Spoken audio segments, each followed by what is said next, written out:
Hey there, you're listening to the EmpowerTech podcast with Iyari Cevallos. This podcast is where we discuss all things tech and explore the growing ways in how we can leverage technology to lead smart, sustainable, and impactful lives. Leanne Shelton has self-educated herself on ChatGPT to remain competitive as the owner of an SEO copywriting agency. With decades of writing, marketing, and training skills in her back pocket, Leanne now teaches non-techy business leaders about AI prompt engineering with a human touch. In this episode, we talk about the opportunities and pitfalls of leveraging AI at work and how to bring it into your day-to-day in a practical way. Her experience gives us a better understanding of how we can teach ourselves to better integrate tools into our workflows and be more discerning consumers. Let's get started. Leanne, it's so exciting to have you here today. Thanks, Iyari. It's good to be here. I'm going to jump straight in and I'm going to ask you about the sorts of clients you work with and what they're typically asking for today when it comes to AI and using AI. Yeah, so to date, I've worked with a lot of entrepreneurs, so the micro business owners, and now moving more into the corporate space. So some of the bigger clients, like leaders, business executives, leaders, they've got their teams that they want to bring on board with the whole AI thing. But the common theme across all of them is the sense of overwhelm with AI. Because look, unless you do have a techie IT background, it feels very foreign. And even though ChatGPT, which is, the most accessible form of AI, because AI has been around for many, many years, but suddenly this accessible form has just, landed on our laps. And 2 years in after ChatGPT, we're still trying to work out, what does that mean? What does that mean for my role? Am I going to be replaced? All that fear mongering, what's the future going to look like? And I tried to just bring it all back to just the basics in terms of we are humans. We are in control of the AI.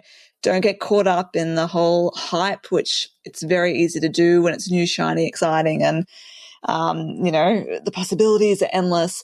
But I try to just keep it real and just say, no, how can it actually benefit you? How can it benefit your clients? And make sure you're always just being critical with everything that you do with AI. Yeah, fabulous. Yeah. And I like that comment that you made about keeping it real. How should we be trusting these tools, Leanne? Well, that's the thing. So many people just go, oh, look at what it can do in 5 seconds. It seems to be this all-knowing source and it must know more than I do. And this is where the fears of being replaced has come in, going, oh, well, I'll be redundant soon and why bother with it? And it's the thing is, how I use AI is just as a starting point, just to kind of get through some thoughts, and then my human brain takes over and I go, great, that was a great starting point. I would have been staring at my white screen for another hour otherwise. I'm now going to take over and go, all right, it'll challenge, it'll question it based on my own human experience and expertise. Will I run with it? Will I just go, yeah, you're not getting it. I'll just go do it myself, but you've given me a starting point. That's honestly how I do it. And then in reverse. So I've come up with this, I'm working on a book at the moment. Can you review this chapter? Tell me what's missing. My audience. How can we actually fix this up? So that is the extent. I'm not throwing myself into going, oh, build me all these bots that will do this and this and this and going nuts with it, because it's just it's in its early days. Okay. It's like trusting babies, Yeah. So you don't want to be doing that just yet. Yeah. And I think, just on that point, there probably are people out there that are quite keen to be experimenting. But when it comes to actually applying it in the workplace for your clients, what are the sorts of things that we are encouraging them to do today? Yeah, well, this is the thing. So a lot of people don't realize that this pre-trained tool, and when I'm talking about large language models, so ChatGPT, Gemini, Copilot, it's all been pre-trained with data, sometimes ethically sourced, sometimes not. There's some legal cases going on about that. But you actually have the power to train it up on your own business. And this is what will then lead to more quality output, which will then serve you and your clients so much better. So there's kind of a 3-step process, I say, that we should do with the training or an onboarding kind of situation. So treating this tool like a junior assistant. Don't, a brand new junior assistant, first day on the job, you don't say, hey, can you go write me this business plan, this marketing strategy, write all this for me, because it knows nothing about your business. It'd be just, there'll be a people pleaser. Yeah, sure, I know how to use the internet, I can do this, but the quality is just not going to be there. So what you want to do is first of all go, all right, I'm going to give you an onboarding session. And this whole process can take half an hour, by the way. This is very short, but it will just save you so much editing and frustration in the long term. So you go, all right, here's everything you need to know about my business. And you give it links, marketing materials, things that you'd happily put on your website or hand out, nothing overly sensitive because you have to be wary of that. Then, the next step is, here's what our brand voice is like. Here are some samples of our writing. Please do analysis of this. Even if you've got in your style guides, by the way, you want to still see that AI agrees with what the humans thought the brand voice was, because it might be different. And then that's how you make sure it actually sounds like you and not generic, like a lot of this robotic, lifeless content we're seeing out there. And then the third step is to teach it about your customers. Have you got customer personas or avatars you've already got? Great, train it up. You don't get it to work with it to create them. And then it knows who it's speaking to or who the strategy is actually for. And just those three things can just completely change the output and the quality. And I swear, like 90% of the population of the world, I'm just making this statistic up, it's probably true, don't even realize you can do that. And it's such a big factor. Yeah. I do like the analogy that you gave there about them being a junior. You wouldn't actually set them the task of writing complete marketing strategy on their first day. They got to spend some time understanding the business, the customers, the tone, all those sorts of things. So really great example there. I can imagine a junior. And I like what you said there also about, if you don't do these things, it's just going to give you what you think you want. It's trying to please you. It's not necessarily going to hit the mark, and then it doesn't become useful, right? And I guess that's the other point. In terms of the outputs, you're kind of suggesting that it's a starting point, and I have heard, people talking about supervision. Are they two different things? In terms of supervising what the machine's doing versus using it as a starting point, or is it a part of a process? Yeah, it's all part of it. So this is why I kind of say you want the human management of everything. So you want to be the one putting the initial input in and saying, this is what I want you to do. The instructions. So be as thorough as you can with the instructions / prompts. So prompt engineering, look, scary term. It really just means instructions. And if you think of it like a human junior assistant, just speak to it the exact same way you would speak to them, like in terms of background information. Don't worry about exact prompts that you must nail or buy one of those prompt packs or follow LinkedIn experts and go. What's a prompt pack, Leanne? A prompt pack. This was like early ChatGPT days, like end of 22, early 2023. I bought one of these, $57, 1,000 prompts. And it was meant to be this whole solution thing, but all the prompts, and this is one of the reasons why I went into AI training, one of these prompts, they were just all about the input. But no one was looking at the output, and they didn't have any context. Like someone just would have gone to ChatGPT and said, give me 1,000 prompts for all different roles and industries. And then bam, I put together a free lead magnet and look at me go. So they meant nothing. Like I tried them going, cool. Now what do I do with this output? Like I'm not an expert in that role. Like I don't know what this means. I don't know if that's decent. What am I meant to do? And so that got me thinking, we're following these experts and everyone's still fumbling away trying to work out AI. Yeah. There are no real experts. And even I follow LinkedIn, try this prompt and that prompt. I'm like, yeah. I mean, even someone the other day was talking about AI policy prompts and they're not a lawyer. And I'm like, well, you're still going to have to go get a lawyer to review your AI policy. So it's just, I'm going back to your question. Yeah, you want to be managing it. So you want to be putting in the prompt, treating it like a human, but then putting that critical eye over what it gives you and go, all right, does this actually serve me? I like that. I don't like that. Can you please expand on that? Can you now remove that? Go on with that. You need to be part of the whole way. And most people don't think like that. They're like, because of the word productivity. Yes. Yeah, AI equals productivity, right? They're like, look what I just created in 5 seconds. How good's that? I'm going to publish that or send that to my client or whatever without a second glance. And I'm trying to teach like people don't do that. And there are some big tech companies that push this in their ads. I won't name names about just sending something out and not even checking it, looking at it or cheating with it. And that's not the way forward. Not like we're damaging ourselves. Yes. Yeah, that does sound dangerous now that you describe it in that way. And it also, I'm starting to imagine now how this might play out in my day-to-day, right? It's not going to be a 5-minute exercise and boom, I have something beautiful that I can then email on to my executive general manager. It's going to be a process that I'm using the tool to help me through in different stages, as opposed to it being, a question that gets answered and I have everything magically.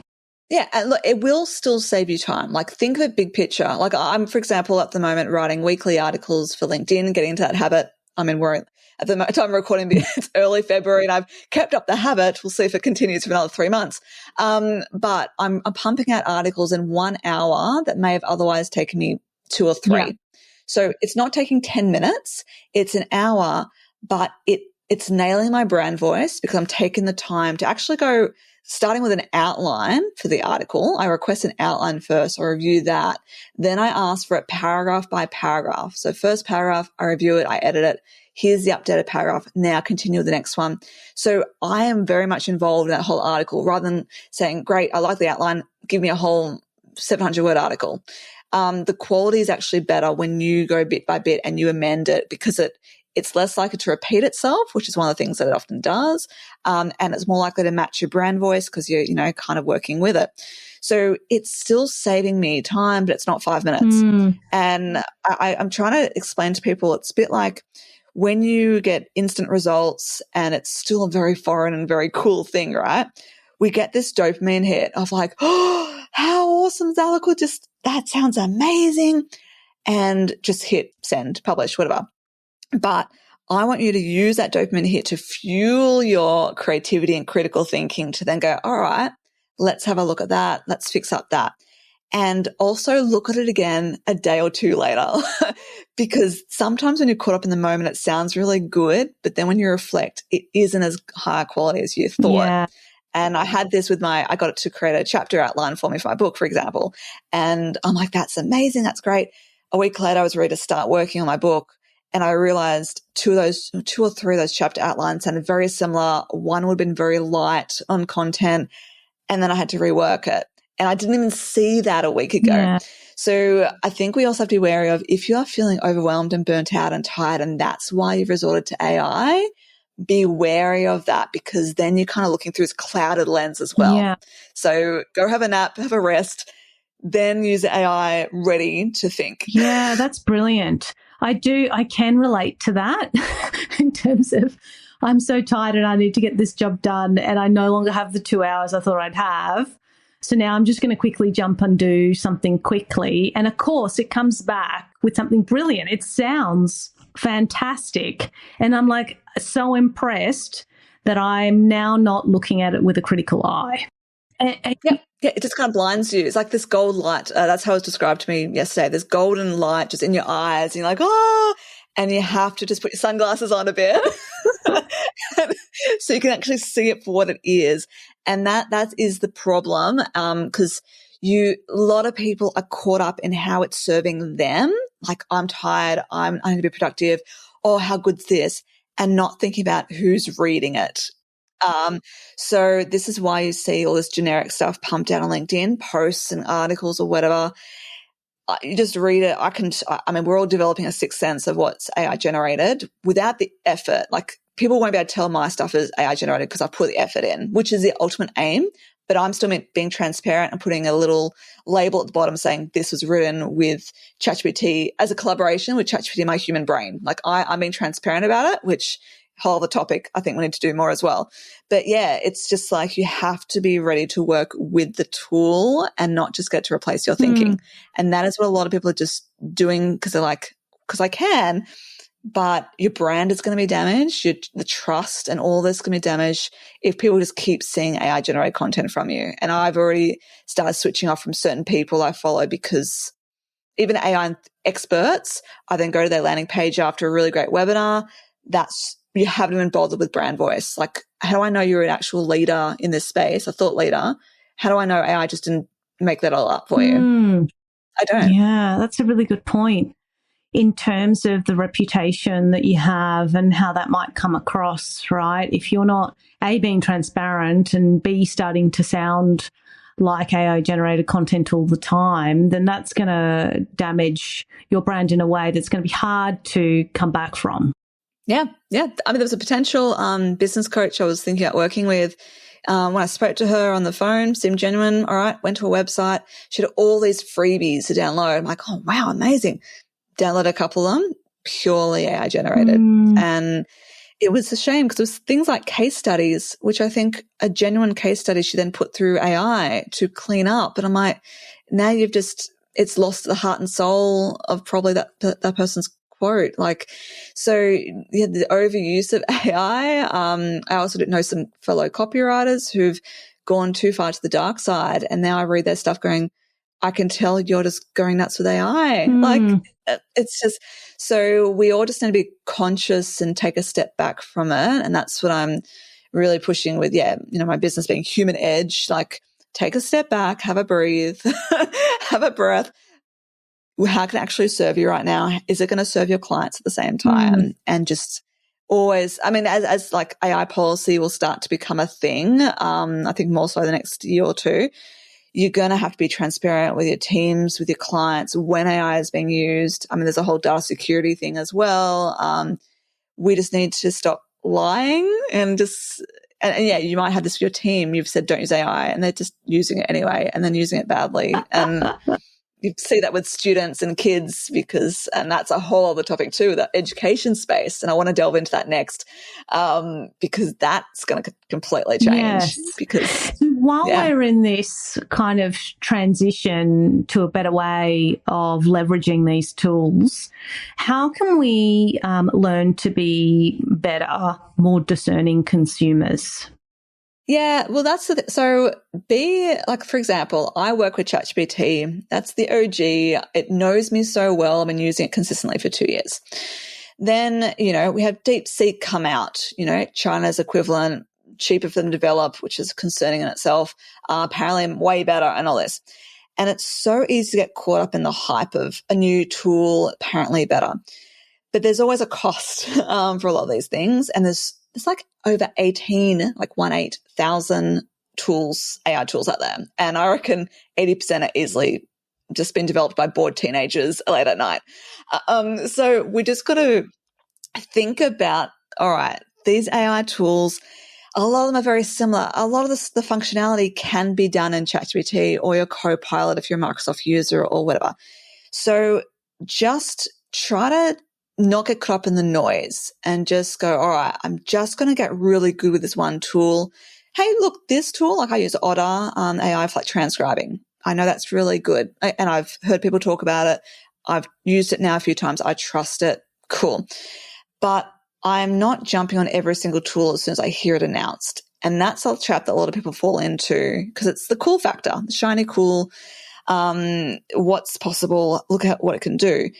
But do you actually even need that in your business or in your role? Like, is that even like, or maybe it's something you love doing yourself. Why are you replacing yourself with an AI tool that does it? Maybe it's a way it can complement you. Great.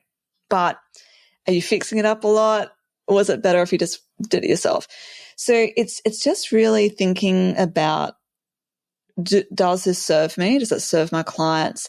Have I just wasted a day playing around with a tool that is cool but isn't actually like a key component to my role? That's what we're just going to keep thinking about. Yeah. And when you speak to clients and potentially leaders around, what sorts of conversations are they having as a team about this at the minute, and what would you encourage them? Yeah. So what's usually happening in teams is that you have the innovators. So those that are playing around with AI tools, they're incorporating it wherever they can.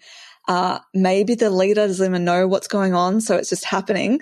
But there could be like so many people I talk to, they're like, I know how to use AI. Oh, so have you trained it up then? What do you mean by training it up? I can train it up.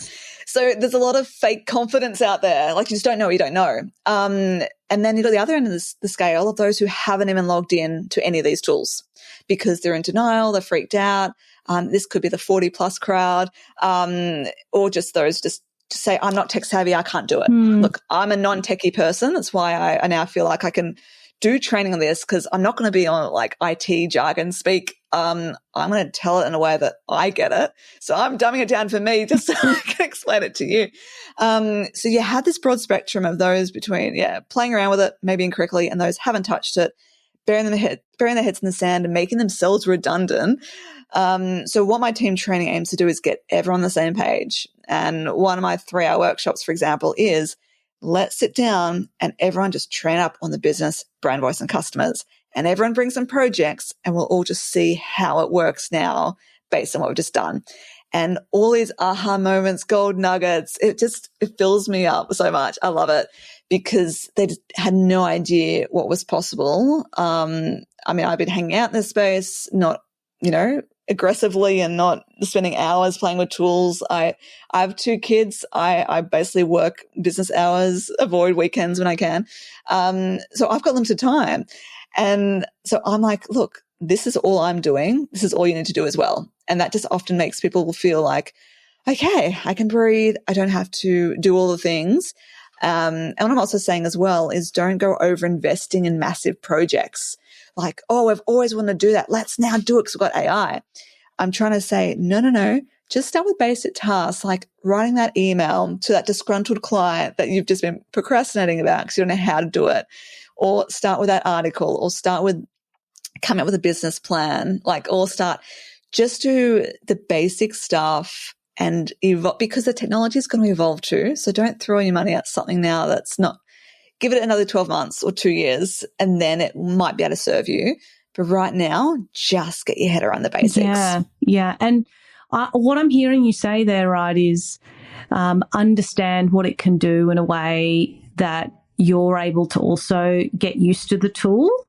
And you're making it sound really simple, which is great, because these tools are powerful, which means it can be really simple, but at the same time being discerning and checking and starting with something basic also gives you a sense of what it can't do very well.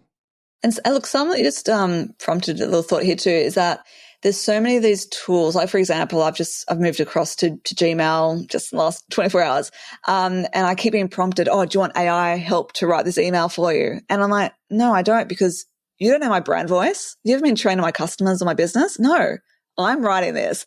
And there's so many tools like that. I mean, I know Messenger had that for a bit and it really annoyed me just to like family and friends that wanted me to use AI. Yeah. And I'm like, no. And so this stuff is popping up, the cool factor, like jump on the bandwagon.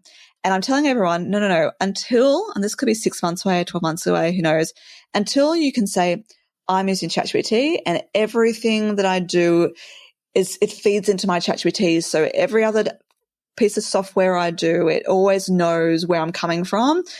They're all working in their own little silos. And so unless, I just wouldn't trust getting a random tool to, like, there's things I can write website copy for you, can do this. It's a completely separate thing. Mine knows me so well from 2 years of using it, like ChatGPT. That's not going to be anything. Like, go into ChatGPT, get it to write the content, then paste it over to this tool and then let it do its thing with developing the web design or whatever it is, or the social media posts, whatever. But you can't just keep jumping around to tools because the quality is not going to be there. So, really keep it simple. Like, open up your ChatGPT today, your Copilot, whatever it is. Just think about one task that you need to do. Like, I need to write this email. Even if you want to do a personal thing, like a meal plan for the week, like, just play around with something really simple and then see what it gives you, but then think about being critical with it and going, how can I improve in this? And just speak to it with kindness. I use please and thank you, just like I would to a real human. A good habit, I joke because when the robots take over, they remember who was nice. But, it's actually more like a couple of things apart from that. It's just staying in the habit of being polite, because as like more voice activated AI is going to happen, your brain's going to be confused if you're talking to a bot or a human. So you might as well just keep speaking nicely, say, please, thank you, great job. And so that's one side. But the training of it. So every time you say thank you, that's great, it goes, it gets some little extra points, tokens, whatever you want to call it. And it knows I did something right. So I'm going to try and do that right again next time. And it's trained up to be like a human, and humans respond better to manners. So I put this once on, someone on LinkedIn shared a prompt, as they do, an AI person, just said, give me this. And I'm like, oh, that's good, but I would have said please. And she commented back, would you say please and thank you to your toaster? And I'm like, maybe I would. You don't know me. To me, maybe. Maybe if I had to train it up, or if So, eventually we have robots in our house like Rosie from the Jetsons. I will be saying please and thank you. So it was just a bit of like I've trained up my ChatGPT. Whenever you give me prompts, like I ask for prompts, always make sure you say please and thank you. And so now it knows if I'm asking it to help me create prompts for my clients, it automatically puts the manners in there, which is great. I don't have to keep correcting it. But that's just one little thing I say as well. Just keep it human. Remember, the humans need to be in control, and then we won't be replaced. We won't be. And now I did want to ask you one other question about, we touched on privacy. And, some of our listeners will be in their business, and their business have given them key messages around, being quite mindful about corporate data and using it on tools that aren't within their ecosystem. So can you just talk about that a little bit in terms of the difference between using something that is within your organization and something that's outside, but you might be accessing it on the same laptop, right? So just to make sure we know the difference what the options are to ensure that you're doing that in a safe and protected way. Yeah, so this is something I'm actually looking into a lot this year, because ethical and responsible usage and the AI policy, it's kind of the boring stuff. I feel like it's the stuff we really need to look into, especially when, like I said, DeepSeek came out, and there's a lot of data security concerns around that and privacy and all that. So what I say is, like, for a ChatGPT, if you're plugging anything like into that, which you'd feel comfortable, sharing your website, sending to a client, no worries. But don't actually mention client names, don't actually mention specific statistics, don't do anything like financial budgets, whatever. There is a temporary chat function which you can go into, and then it is extremely temporary and it stays there and literally disappears. If you click out, it can disappear. So just be wary of that. But I personally don't go into any sensitive stuff. If you need to, you can get more secure platforms developed that do work. I'm actually in conversations with a couple of places, and they're also Australian. So with American products, I guess, Copilot, ChatGPT with OpenAI, since they're based in the US, they're under the US Patriot Act. So if at any point the government says, give me your data, like, okay, here you go, and hand it over. Australia doesn't have the equivalent. So if you can find somewhere that can host in Australia, just for Australian listeners, we know that it's safe, it's going to stay on shore. But you can go a step further, and now there's talk about offline tools. So it can fully function on your own computer, not sit on a cloud like we've become really used to in recent years. This is still very new. I'm literally just getting my head around this in the last couple of weeks. But the thing is with that, is your system going to be powerful enough? Do you have to have a whole separate laptop to do your AI work because it can't handle storage of anything else? There's a whole lot of questions that come up with that. That's just going to keep evolving. But you can get things developed yourself, your organization. You could be looking at a minimum of 10 to 20 grand. That may not be accessible for a lot of people. And so this is what it comes down to as well with, do you really need to use AI for this and for that? It's just the whole trustworthiness with it. And I'm starting to get a bit nervous about how some people are using it without thinking about the potential repercussions, because it just takes someone being in the know about the right prompt to then hack into stuff you've done, just put into the system. Okay, great. So if you're not sure, obviously ask questions at your organisation. I'm assuming, we're seeing organisations get better at answering those sorts of questions as well. And obviously your leader, if you are a leader listening, you need to get more savvy around what your organisation is and isn't doing. As well. And as you mentioned before, we're all learning as we go. So I would imagine that there is no stupid questions on this at the moment within organisations. So don't feel like, you can't ask something that you think might come across as not. So if that's yeah.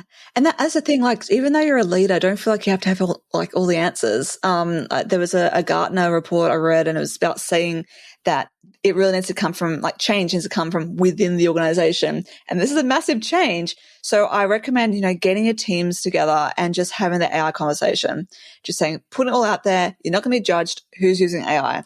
How are you using it? Where are your concerns? How could we potentially work with this? Where should we be wary of this? Look at the privacy policy. If you need to get lawyers involved to look at it, or if, IT guys can tell you what some terminology means. It really needs to be a group effort with the whole AI thing. Like, don't feel like you as a leader, because that's put so much pressure on you to have all the answers for something that we don't all have the answers. Like, there's some people I follow, and one day I think they've nailed it. I'm so on board with what they're saying. The next day it goes against everything that I stand for. I go, why are they promoting this? This is wrong. So, I do find it occasionally people, which just in the recent week, I've found other AI people. I'm like, you think like me, that humans are driving this thing, not the other way around. Thank you. And I get so excited because it's in the minority. But yeah, just in your team, and this is, why I run team training, like, have a conversation, come to the training, get everyone on the same page. You can even do, rather than having one person in charge of testing out different tools, it could be a fun exercise that every week or once a month, one person's in charge of finding a tool, trialing it out for that week or the month, and reporting it back to the team. And then, okay, let's see if we can actually use this. And then try something else, like a real slow implementation where everyone's involved. I think that's the way to do it, because everyone thinks differently too. You don't just want to have the same. I mean, look, one day probably AI tool experimentation will be a full-time job for someone. You heard it here first. I've heard a business coach. If you want a career. Yeah. I hope the hype goes away at some point and we only have, like, just like phone providers. You might have 3 or, maybe that you have to really worry about, and just pick one and they just have all the tools embedded and you don't have to. That's probably in the near future too. So that's why I say, don't get caught up in tools. Some of them may not even exist in 6 months' time. Yeah, good advice. And just to close on some of that advice, I really want to make sure that our audience, hears from you on how to empower themselves, especially in the next 6 to 12 months. There's a lot of stuff out there, and you've covered quite a lot so far. What would be your top tips to our listeners to empower themselves? Yeah, so Iyari, I think it's a matter of just looking, like, reading books, watching YouTube videos, but not just from the same people. Like, you have to see a variety of perspectives just to get a proper overview. Look at articles from, I guess, trustworthy sources as well. Don't just go to the ones that are all about the clickbait and everything. Just keep your head about it and just educate. Don't throw, I know, like, some people spend way too much time investigating the AI space. It's just a bit of casual reading, just get an understanding. I mean, I've got a book coming out in June. Like, that's, AI Human Fusion, pre-sales will be available soon. That's the type of thing you want to just read, go, all right, I'm all about the mindset. Get your head in the right space before you work with it. If you are overwhelmed and tired, and that's why you go into AI, because you just want something to think for you, wrong reason. Go have a nap. Go do some self-pampering. That will serve you more in the long run.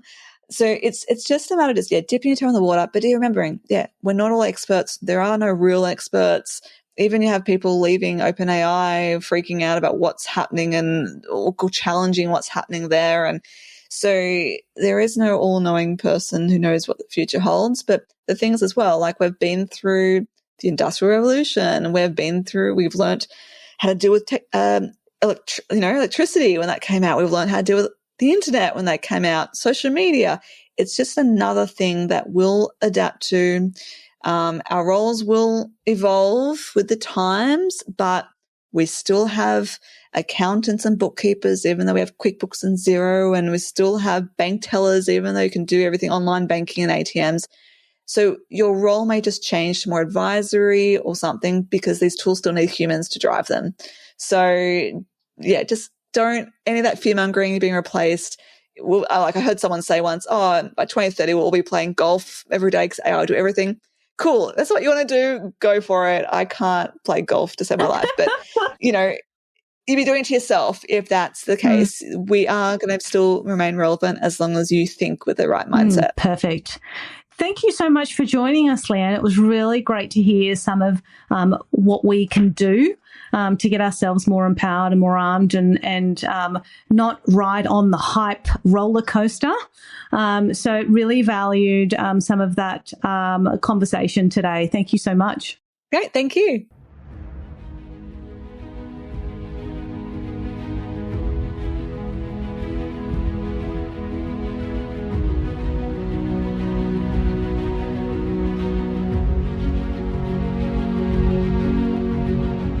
Thanks for listening today.